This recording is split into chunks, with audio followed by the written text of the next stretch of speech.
Hello दोस्तों, आप सभी का रेल माता स्टडी पॉइंट में हार्दिक स्वागत है। दोस्तों, मैं आपके सामने 15 जनवरी 2025 की करंट अफेयर्स लेकर उपस्थित हूं। तो आइए दोस्तों, अपन करंट अफेयर्स की तरफ चलते हैं। तो दोस्तों, आज का पहला क्वेश्चन है कि प्रधानमंत्री मोदी ने मिशन मौसम की शुरुआत की है। प्रधानमंत्री नरेंद्र मोदी ने 14 जनवरी को भारतीय मौसम विज्ञान विभाग के 150वें स्थापना दिवस के मौके पर मिशन मौसम का शुभारंभ किया। किसका मिशन मौसम का शुभारंभ किया और किस उपलक्ष्य में किया? 150वें भारतीय मौसम विज्ञान विभाग के 150वें स्थापना दिवस के मौके पर मिशन मौसम का शुभारंभ किया। भारतीय मौसम विज्ञान विभाग के 150वें स्थापना दिवस का कार्यक्रम नई दिल्ली के भारत मंडपम में आयोजित किया गया, ठीक है ना। और प्रधानमंत्री जी ने इसमें मिशन मौसम का शुभारंभ किया। आगे चलते हैं। मिशन मौसम है क्या? मिशन मौसम का मकसद अत्याधुनिक मौसम निगरानी तकनीकी और प्रणाली विकसित करना है। प्रधानमंत्री ने मौसम विभाग के 150 वर्ष पूरे होने पर एक सिक्का भी जारी किया। साथ ही उन्होंने IMD India metrology department vision 2047 document भी जारी किया, जिसमें मौसम पूर्वानुमान, मौसम प्रबंधन और जलवायु परिवर्तन की समस्या से निपटने की प्लानिंग का ब्लूप्रिंट है। आगे चलते हैं। दूसरा क्वेश्चन, आज का दूसरा क्वेश्चन है कि भारत सरकार ने नेशनल हल्दी बोर्ड लॉन्च किया है। देश में हल्दी के नए उत्पादों के विकास और रिसर्च के लिए भारत सरकार ने 14 जनवरी को नेशनल हल्दी बोर्ड का लॉन्च कर दिया है। क्या कर दिया है? नेशनल हल्दी बोर्ड लॉन्च कर दिया है। केंद्रीय वाणिज्य और उद्योग मंत्री कौन है? पीयूष गोयल ने वर्चुअली नेशनल हल्दी बोर्ड का उद्घाटन किया। ये कौन है? पीयूष गोयल जी है, केंद्रीय वाणिज्य और उद्योग मंत्री हैं। इन्होंने हल्दी बोर्ड का लॉन्च किया है। हल्दी बोर्ड पहले गंगा रेड्डी को नेशनल हल्दी बोर्ड का अध्यक्ष घोषित किया गया। पल्ले गंगा रेड्डी को नेशनल हल्दी बोर्ड का अध्यक्ष घोषित किया गया। अब यहाँ से क्वेश्चन बनना स्टार्ट हो गए। बहुत इंपॉर्टेंट क्वेश्चन है कि नेशनल हल्दी बोर्ड का अध्यक्ष किसको बनाया गया है? तो पल्ले गंगा रेड्डी। बोर्ड का मुख्यालय कहाँ है? तेलंगाना के निजामाबाद में स्थापित किया गया है। हल्दी बोर्ड तो लॉन्च कर दिया, उसका मुख्यालय कहाँ है? तेलंगाना के निजामाबाद में स्थापित किया गया है। उसके अध्यक्ष कौन बने हैं? पल्ले गंगा रेड्डी। यह बोर्ड हल्दी की खेती से जुड़े किसानों के कल्याण और अच्छी वैरायटी के साथ साथ निर्यात पर फोकस करेगा। वैश्विक हल्दी व्यापार में भारत की हिस्सेदारी 62% से अधिक है।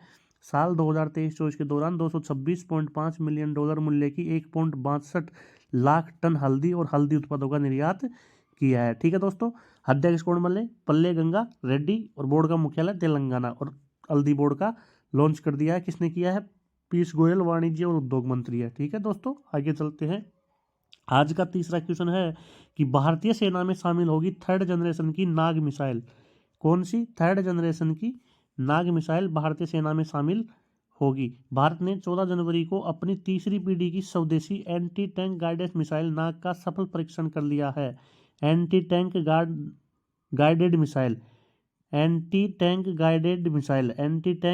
गाइडेड मिसाइल नाग का सफल परीक्षण कर लिया है। अपनी स्वदेशी है और तीसरी पीढ़ी की है। ठीक है, DRDO द्वारा बनाई गई मिसाइल का सफल परीक्षण जैसलमेर के पोखरण रेंज में किया गया। देखिए, ये नल्ला की खोपड़ी में छेद करेगी ऐसे आके। ठीक है दोस्तों, आगे चलते हैं। ये मिसाइल फायर एंड फॉरगेट, दागो और भूल जाओ तकनीक के आधार पर, यानी इसे दागने के बाद दोबारा निर्देश करने की आवश्यकता नहीं है। दागो और नल्ले की खोपड़ी में छेद करके ये आएगी भूल जाओ। नाग मिसाइल को DRDO ने 300 करोड़ रुपए की लागत से विकसित किया है और इसका पहला सफल परीक्षण 1990 में किया गया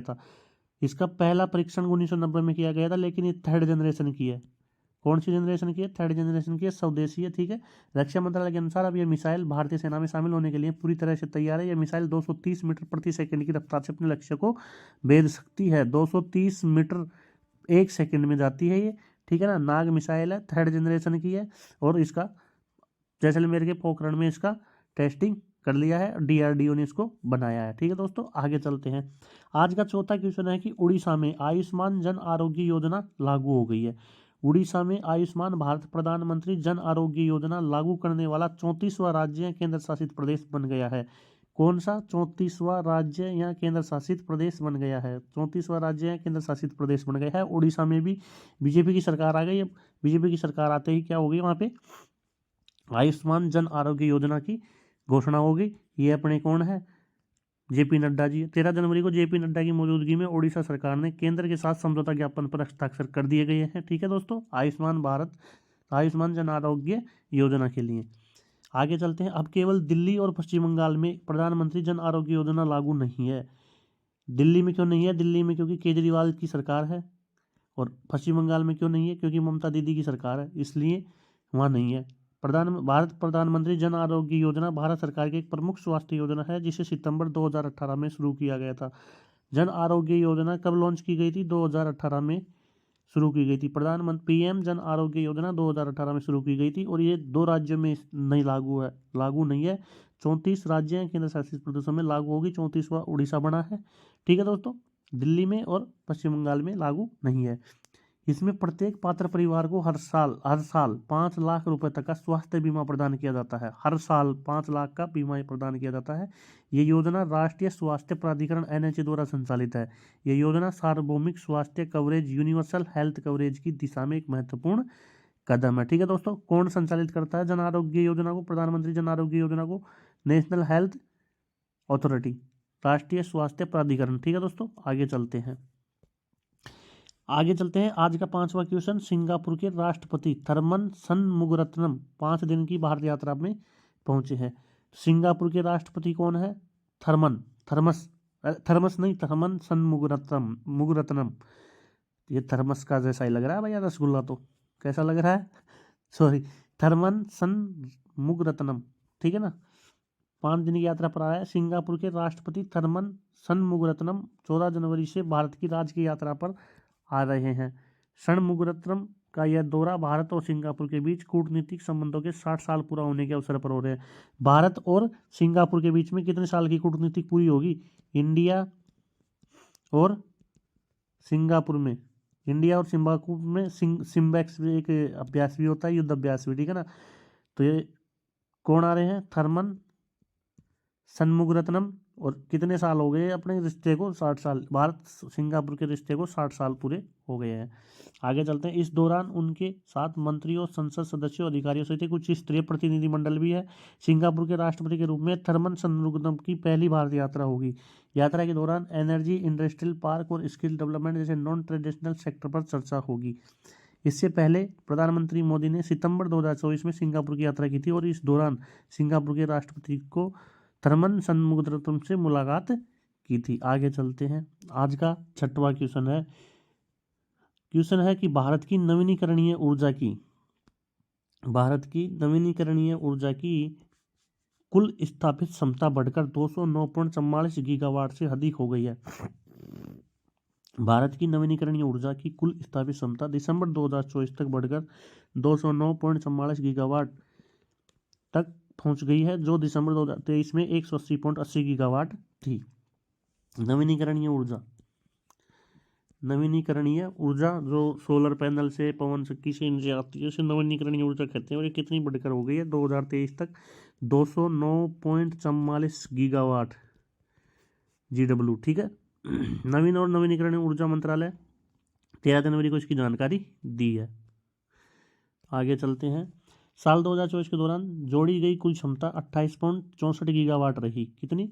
28.64 गीगावाट की वृद्धि हुई है, और 209.44 गीगावाट हो गए। ये आंकड़ा पिछले साल 15.84% बढ़ने की बढ़त को दर्शाता है। साल 2024 में सौर ऊर्जा 24.54 गीगावाट की बढ़ोतरी हुई थी, जो साल 2023 में 73.32 गीगावाट से 2024 में 97.86 गीगावाट तक 33.47% की वृद्धि को दर्शाता है। वहीं साल 2024 में अतिरिक्त 3.42 गीगावाट स्थापित होने से कुल पवन क्षमता बढ़कर 48.16 गीगावाट हो गई, जो 2023 से 7.4% की बढ़ोतरी है। भारत ने 2030 तक 500 गीगावाट नवीनीकरणीय ऊर्जा प्राप्त करने का लक्ष्य रखा गया है। सबसे इम्पोर्टेंट बात तो ये है, क्या है इम्पोर्टेंट बात?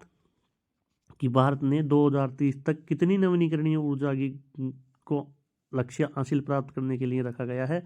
तो 500 गीगावाट नवीनीकरण ऊर्जा हासिल करने का लक्ष्य रखा गया है। आगे चलते हैं। आज का 7वां क्वेश्चन है कि राष्ट्रपति द्रौपदी मुर्मू ने उड़ीसा में प्रमुख डेयरी और पशुपालन पहल का उद्घाटन किया है। राष्ट्रपति द्रौपदी मुर्मू ने 13 जनवरी को वर्चुअल ओडिशा में प्रमुख डेयरी और पशुपालन पहल का उद्घाटन किया। प्रमुख डेयरी और पशुपालन पहल का उद्घाटन किया। डेयरी मंत्रालय किसके पास में है? राजीव रंजन उर्फ लल्लन सिंह, जो बिहार के हैं, ठीक है ना। इस पहल का उद्घाटन समारोह उड़ीसा के मयूरभंज जिले में किया गया, जहाँ की कौन है? खुद राष्ट्रपति द्रौपदी मुर्मू मयूरभंज की तो है, वहाँ से इसको किया गया, ठीक है ना। प्रमुख डेयरी और पशुधन पहल का उद्घाटन किया गया। आगे चलते हैं। इन कार्यक्रम का मकसद ग्रामीण आजीविका को बढ़ाना, पशुधन उत्पादकता में सुधार करना और क्षेत्र में पोषण संबंधी चुनौतियों का समाधान करना है। इन पहलों को मत्स्य पालन, पशुपालन और डेयरी मंत्रालय के तहत पशुपालन और डेयरी विभाग के नेतृत्व में शुरू किया गया। इन पहलों को मत्स्य पालन, पशुपालन और डेयरी मंत्रालय के तहत पशुपालन और डेयरी विभाग के नेतृत्व में शुरू किया। इससे उड़ीसा दूध खरीद क्षमता को 5 लाख से बढ़ाकर 10 लाख लीटर प्रतिदिन करेगा। कार्यक्रम के दौरान राष्ट्रपति ने राष्ट्रीय गोकुल मिशन के तहत मयूरभंज में मवेशी प्रेरणा का कार्यक्रम का उद्घाटन किया।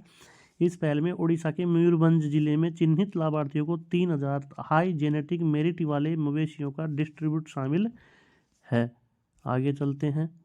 अगला क्वेश्चन है कि पहले खो खो वर्ल्ड कप की शुरुआत हो चुकी है।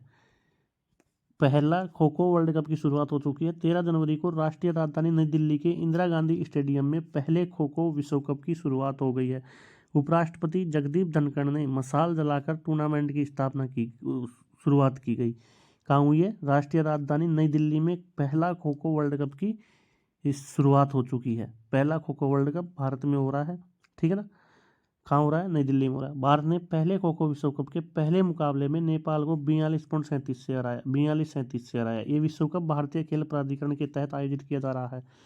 भारतीय खेल प्राधिकरण के तहत आयोजित किया जा रहा है। टूर्नामेंट में 6 महाद्वीपों के 24 देशों की 21 पुरुष और 20 महिला टीम हिस्सा ले रही है। 1996 में पहली बार खो खो की एशियाई चैंपियन हुई थी, जबकि 2010 से इंडोर मैट पर खेला जा रहा है। अब तक कुल 15 खो खो खिलाड़ियों को अर्जुन अवार्ड से सम्मानित किया जा चुका है, ठीक है दोस्तों। आगे चलते हैं। चुनावी विवाद के बीच वेनेजुएला के मादुरो ने शपथ ली है। चुनावी विवादों के बीच में वेनेजुएला के मादुरो ने शपथ ली है। वेनेजुएला के राष्ट्रपति निकोलस मादुरो 46वें राष्ट्रपति ने विवादित चुनाव 6 वर्षीय कार्यकाल के लिए शपथ ले ली है। 6 वर्ष का कार्यकाल है वहाँ पे राष्ट्रपति का वेनेजुएला में। मादुरो ने क्या ले ली? शपथ ले ली। निकोलस मादुरो वहाँ के राष्ट्रपति बन गए हैं, ठीक है दोस्तों। और ये 46वें राष्ट्रपति है और ये तीसरी बार इन्होंने ये शपथ ली है, ठीक है। तीसरी बार इन्होंने ये शपथ ली है। आगे चलते हैं। आगे चलते हैं कि SECL ने सेवानिवृत्ति उपरांत लाभ PRB सेल का शुभारंभ किया। SECL ने सेवानिवृत्ति लाभ के समय PRB का शुभारंभ किया। सेंट्रल कोलफील्ड लिमिटेड, जो कोल इंडिया लिमिटेड की छत्तीसगढ़ स्थित सहायक कंपनी है, अपने सेवानिवृत्त कर्मचारियों के कल्याण को बढ़ाने के उद्देश्य से पोस्ट रिटायरमेंट बेनिफिट सेल की शुरुआत की गया। क्या है? Post retirement benefit. Central coalfield limited ने अपने जो रिटायरमेंट कर्मचारी होते हैं उनके लिए पोस्ट रिटायरमेंट बेनिफिट की सेल की शुरुआत की है। यह सेल सेवानिवृत्त कर्मचारियों के लिए एकल खिड़की समाधान प्रदान करने के लिए डिजाइन किया गया है और सेंट्रल कोलफील्ड लिमिटेड की अपने पूर्व कर्मचारियों के पोस्ट रिटायरमेंट अनुभव को बेहतर बनाने की प्रतिबद्धता को दर्शाता है। तो सेंट्रल कोलफील्ड लिमिटेड ने अपने कर्मचारियों के रिटायरमेंट होने के लिए कल्याण बोर्ड को लिए पोस्ट रिटायरमेंट बेनिफिट सेल की स्थापना की है, ठीक है दोस्तों। आगे चलते हैं। अवनियापुरम में जल्लीकट्टू शुरू हो गया है। जल्लीकट्टू क्या है? ये सांड है। सांड की यहाँ पे सींग में पोटली बांध दी जाती है और जिसको उतारा जाता है। तो अवनीपुरम जल्लीकट्टू 2025 14 जनवरी 2025 को मदुरै तमिलनाडु में शुरू हुआ। जल्लीकट्टू कहाँ का है? तमिलनाडु का। कहाँ का है? तमिलनाडु का, ठीक है। मदुरै तमिलनाडु, राज्य तमिलनाडु। SK स्टालिन वहाँ के मुख्यमंत्री है और चेन्नई उनकी राजधानी है, ठीक है दोस्तों। आगे चलते हैं। इसमें जो पुरस्कार विजेता होता है, जल्लीकट्टू में विजेता हो जाता है तो सर्वश्रेष्ठ सांड को 11 लाख का ट्रैक्टर और शीर्ष सांड प्रदर्शनकर्ता को 8 लाख की कार दी जाती है। 11 लाख का ट्रैक्टर और 8 लाख की कार दी जाती है जो जीतता है इसमें, जिसको। जल्लीकट्टू कहाँ का है? तमिलनाडु का, ठीक है दोस्तों। आगे चलते हैं। अगला क्वेश्चन आज का कि CDOT और IIT Mandi wide band spectrum sensor chip launch करेंगे। सी डॉट और आईआईटी मंडी और IIT Jammu Kashmir. Centre for development of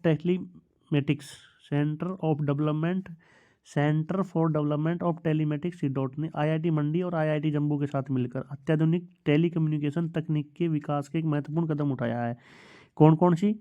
IIT Mandi और आईआईटी जम्मू के साथ मिलकर में सीडोक ने, centre for development of telematics ने अत्याधुनिक टेलीकम्युनिकेशन तकनीक के विकास के लिए एक महत्वपूर्ण कदम उठाया है। यह सहयोग wide band spectrum sensor chip के विकास के लिए हुआ है। किसके लिए? Wide band spectrum sensor chip के विकास के लिए। इस परियोजना का उद्देश्य स्पेक्ट्रम उपयोग को बेहतर बनाना और विशेष रूप से ग्रामीण भारत में प्रभावी ब्रॉडबैंड सेवाओं को सुनिश्चित करना है। यह परियोजना telecom technology development fund TDDF telecom technology development fund योजना के तहत आती है और आत्मनिर्भर भारत में मेक इन इंडिया के दृष्टिकोण का समर्थन करती है। देखिए, सी डॉट ने आईआईटी जम्मू और आईआईटी मंडी के साथ में मिलकर ब्रॉडबैंड स्पेक्ट्रम सेंसर चिप बनाने की घोषणा की, समझौता किया है। और ये किसके तहत आता है? टेलीकॉम टेक्नोलॉजी डेवलपमेंट फंड के तहत आता है और ये आत्मनिर्भर भारत की भी प्रदर्शित करता है। ठीक है, सी डॉट और IIT Mandi wide band spectrum sensor chip विकसित करेगा। Wide band spectrum sensor chip का विकास सी डॉट आईआईटी मंडी और आईआईटी जम्मू। ठीक है दोस्तों, टेलीकॉम डेवलपमेंट फंड के तहत ये आती है। आगे चलते हैं। इसका क्या है? प्रौद्योगिकी फोकस 2 गीगाहर्ट्ज से ऊपर के wide band spectrum sensing, spectrum दक्षता में सुधार। और लक्ष्य क्या है? 6 गीगाहर्ट्ज सैटेलाइट की बैंड। ठीक है, मेक इन इंडिया, आत्मनिर्भर भारत इंडिया, सेमीकंडक्टर मिशन इसका समर्पित है इसको। आगे चलते हैं। देखिए, पहला क्वेश्चन है कि वाइड बैंड स्पेक्ट्रम, अभी पढ़ा है, wide band spectrum sensor ASIC chip विकसित करने के लिए कौन सी डॉट के लिए सी डॉट ने किन संस्थानों के साथ संशोधन किया है? तो सी डॉट ने किस किस के साथ? आईआईटी जम्मू और आईआईटी मंडी के साथ में क्या किया? समझौता किया है। आईपीएल टीम पंजाब किंग्स के नए कप्तान कौन है? श्रेयस अय्यर 17वें नंबर के कप्तान बनाए गए हैं। आईपीएल के दूसरे सबसे महंगे खिलाड़ी है, पहले ऋषभ पंत है महंगे खिलाड़ियों में, और पंजाब का कप्तान बनाया श्रेयस अय्यर को। अगला क्वेश्चन है कि हाल ही में नवाब सलाम को किस देश के नए प्रधानमंत्री के रूप में नियुक्त किया गया है? नवाब सलाम को लेबनान का प्रधानमंत्री बनाया गया है। लेबनान का पीएम कौन बना है? नवाब सलाम। ठीक है, Nag mark 2 anti tank guidance missile किस संगठन द्वारा विकसित की गई है? DRDO ही करता है इनको। तो किसके द्वारा की गई है? DRDO। ठीक है, आगे चलते हैं। नाग 2 मार्क मिसाइल DRDO द्वारा लॉन्च की गई है। AFI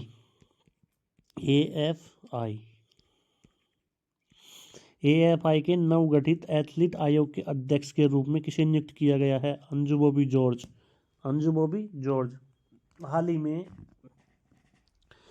हाल ही में अंजू बॉबी जॉर्ज को एथलेटिक्स फेडरेशन ऑफ इंडिया के नवगठित एथलीट आयोग के अध्यक्ष के रूप में नियुक्त किया गया है। इस आयोग में 6 महिलाओं सहित 9 सदस्य शामिल है। 2 बार के ओलंपिक पदक विजेता और star javelin thrower Neeraj Chopra नामांकित सदस्यों में से एक है। नीरज चोपड़ा भी इसका सदस्य है। ठीक है, एथलेटिक्स फेडरेशन ऑफ इंडिया के अध्यक्ष तो कौन बनाया है? अंजू बॉबी जॉर्ज को तो अध्यक्ष बनाया है। अध्यक्ष बनाया है। इसमें क्या है? ये रहा, 6 महिला सहित 9 सदस्य है। और एथलेटिक्स फेडरेशन ऑफ इंडिया में कितने सदस्य हैं? 9 सदस्य है। 6 इसमें क्या है? महिलाएं हैं, 3 इसमें पुरुष है, एक नीरज चोपड़ा भी शामिल है, अंजू बॉबी जॉर्ज इसकी हेड है। ठीक है दोस्तों, तो आज के लिए इतना ही। सभी को